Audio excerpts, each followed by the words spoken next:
You're listening to Rebel Spirituality with me, Sam Goldfinch. Here's the truth. Wisdom doesn't follow rules. So each week we're going to explore what it means to wake up your way so you can live a more peaceful, creative and inspired life no matter your circumstances.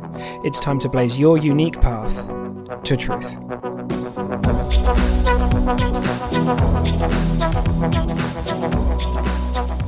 Hey Rebels! Right, today we're going to be talking about feelings and allowing them to move through the system, and we're going to talk about something that we haven't spoken about before, and it's this.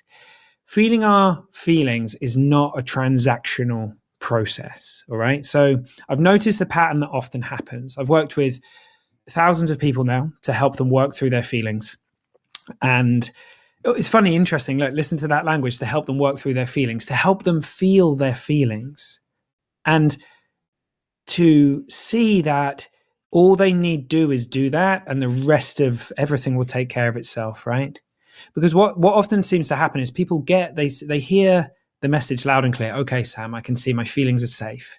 Feeling them is actually part of the system. My whole system wants to close loops that are currently open, and the way that I do that is by using the wisdom in the system and feeling my feelings. But what people sometimes start to do is feel their feelings with a transactional energy. It looks something like this. Okay, so Sam says I need to feel my feelings. Got it.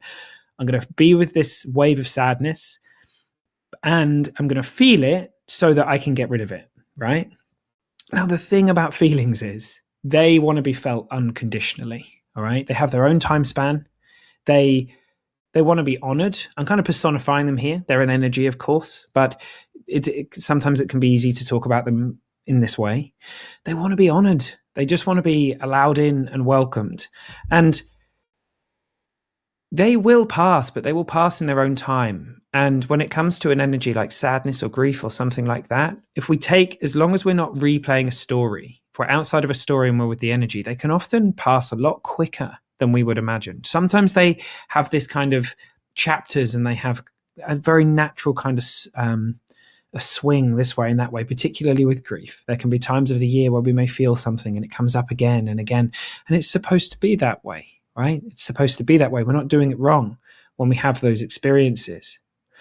But when it's conditioned, when it's, I'm going to allow you in, I'm going to feel you for a few hours, but then I want you to go, there's a way in which that's masked resistance to some extent, because what we're saying is I'm willing to feel you to a degree, but then I don't want to feel you anymore.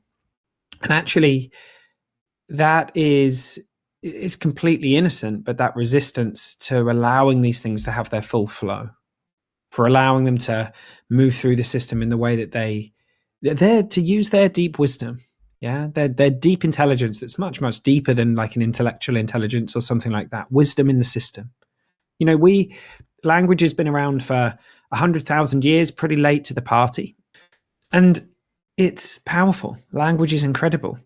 But preceding that, we've had this body and this deep somatic bodily intelligence for a long, long time. And way before we were able to come up with concepts where we were judging ourselves for emotions or feelings, we were experiencing them. We weren't putting blocks up. We weren't resisting them. We hadn't been taught that they weren't safe and all that stuff. And so they were given their natural flow, just like you'll see in nature.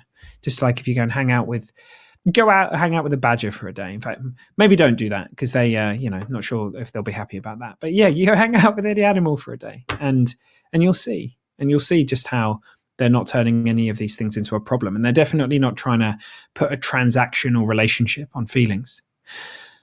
So how does this play out for you? How is this playing out for you? Are you allowing some things in, but is it conditional? Are you true? Because truly understanding that our psychological experience is safe is very, very powerful. And stepping outside of any story you might be playing and being with it in the body is fantastic.